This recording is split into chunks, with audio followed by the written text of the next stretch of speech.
So, like I said, we're going to go over 3 different systems, and the first one's a health recovery system. So to talk about the health recovery system, let's take a look at what Diablo 2 is doing, where we are making a sequel, and we sat down to work on Diablo 3, and we thought, we really want tactical combat.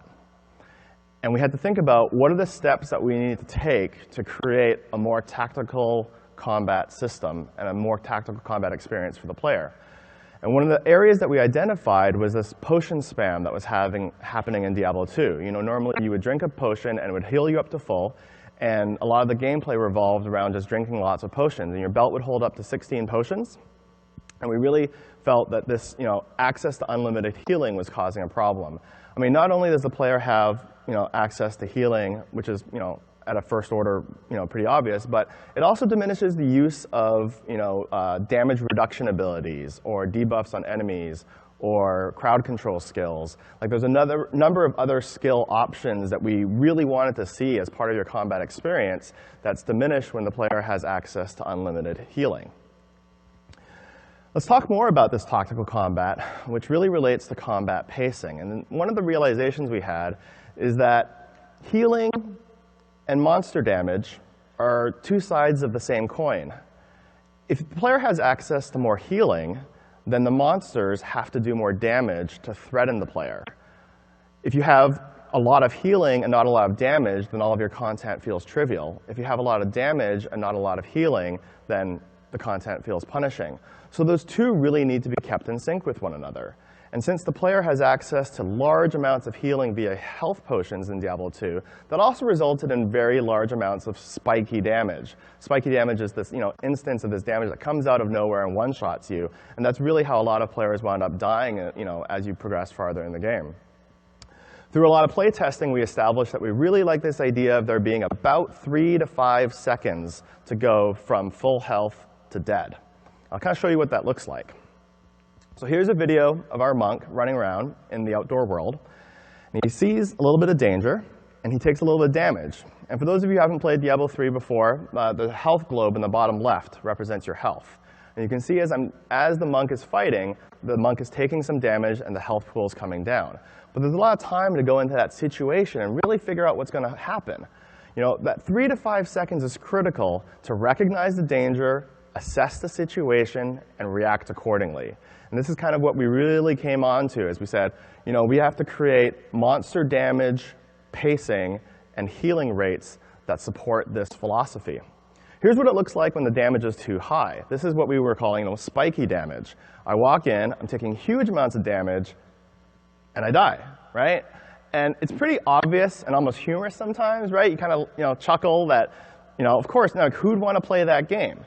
But at various points during development, and even at various points during live, this is what it looks like. And that's what happens when the player has access to large amounts of healing and large amounts of damage.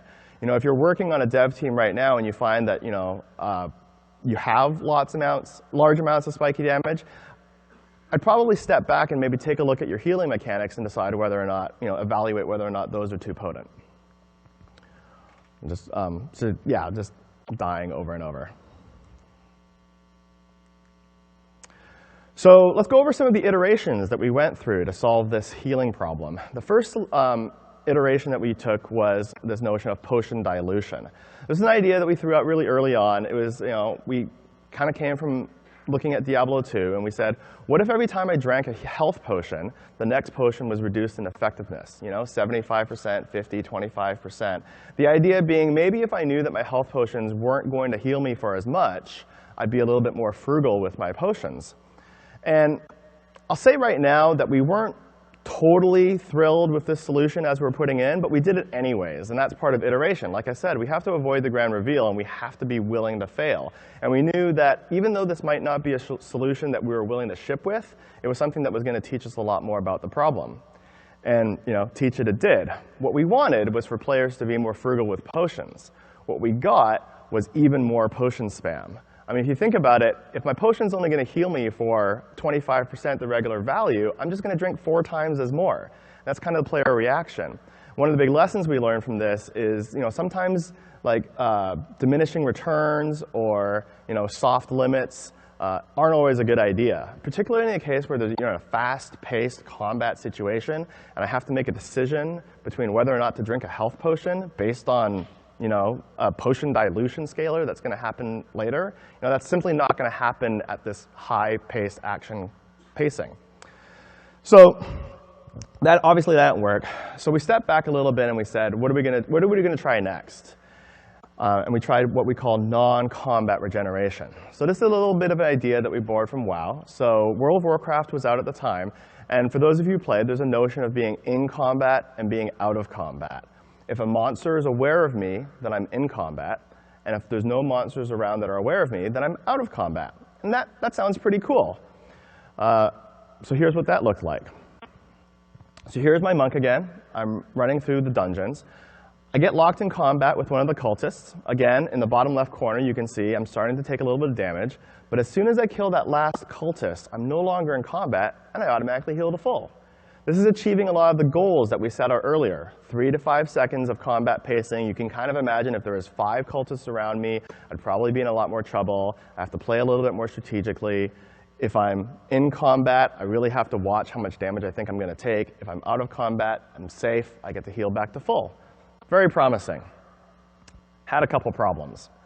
So the first problem we had is as we started to play test this, the game more and more, and we were using it in real situations, here's what Diablo 3 looked like at one point. I'm running through the dungeon. I'm fighting a bunch of cultists. I'm starting to get low on health. I'm like, I should probably try to heal up. Except there's more cultists coming at me from off screen.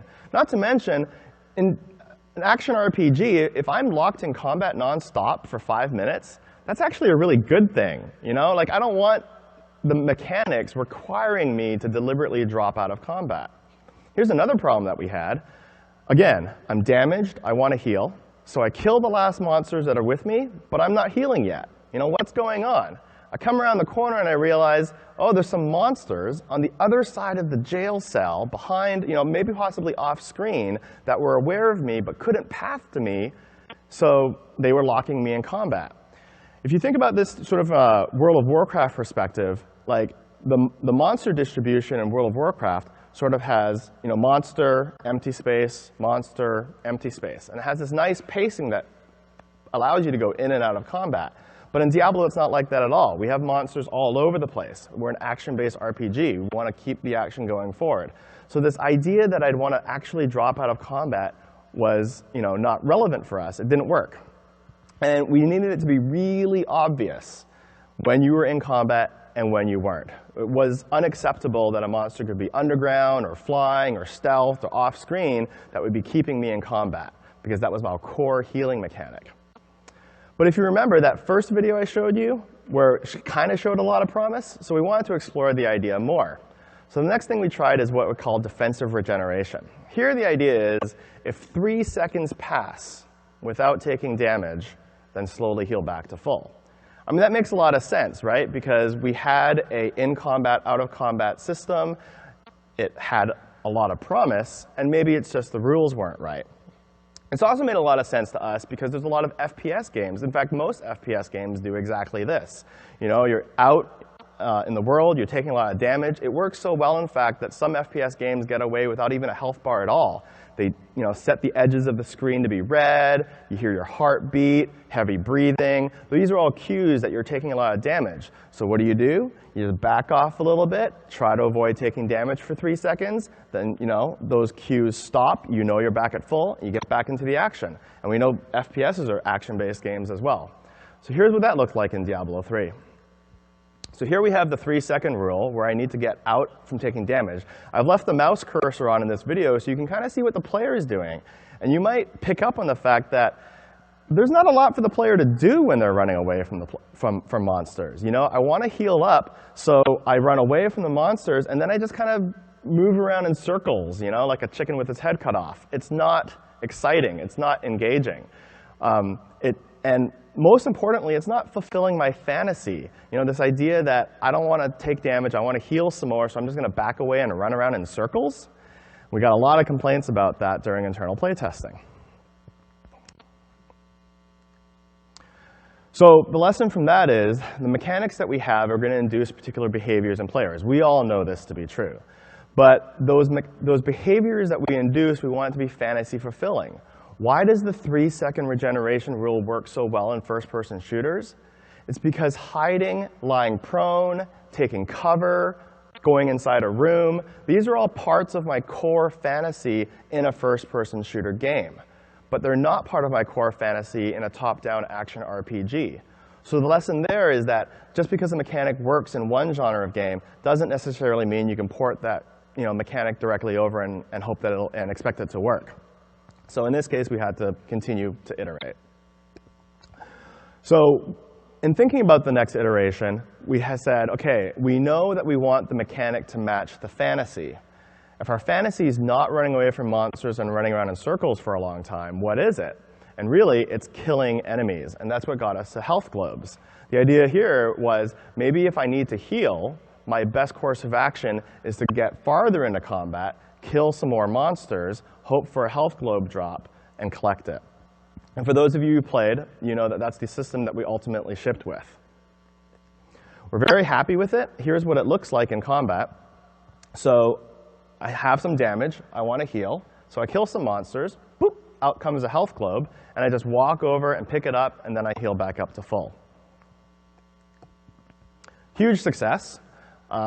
We were very happy with the pacing that achieved all of our goals. It was fantasy fulfilling. It also allowed us to limit monster damage 3 to 5 seconds before you went from full to dead, as well as giving the player the opportunity to heal back up. While we're on the topic, and this is a little bit of an aside, a lot of people ask me, hey Wyatt, is the health globe drop rate truly random in Diablo 3? Or are you guys cheating a little bit? Are you guys normalizing out the rates? Are you looking at how much health I have and dropping a globe for me when I'm kind of low? And I'll just say, we're not. It's a true random system. We talked about doing stuff like that, but we ultimately decided that sometimes those random fluctuations are actually really good for the game. I mean, at the end of the day, you still have health potions, and you still have skills and items, so we wanted to make sure that some of that drama and those peaks and valleys and the combat pacing still existed, and the health globe seemed to create that pretty organically, so we were happy with that. So what did we learn from the health recovery system? Well, like I said, we put in a potion dilution scaler in the beginning, even though we weren't sure if it was going to work. A lot of that's just when you don't know what to do, just experiment, iterate. Let your team know that this is going to be an experiment. Those are really useful. We have to limit healing so that we can limit the damage. And that's how we create this canvas for tactical combat. And like I said, the game mechanics should fulfill the fantasy. So that establishes a backdrop for this tactical combat that we wanted. So the next question is, if now that the monsters are doing less damage and the player has some time to move around, I alluded to earlier the idea that we want multiple skills. We want these crowd control skills. We wanted skills that would reduce monster damage or debuff, things that were very hard to create in a system with health potions.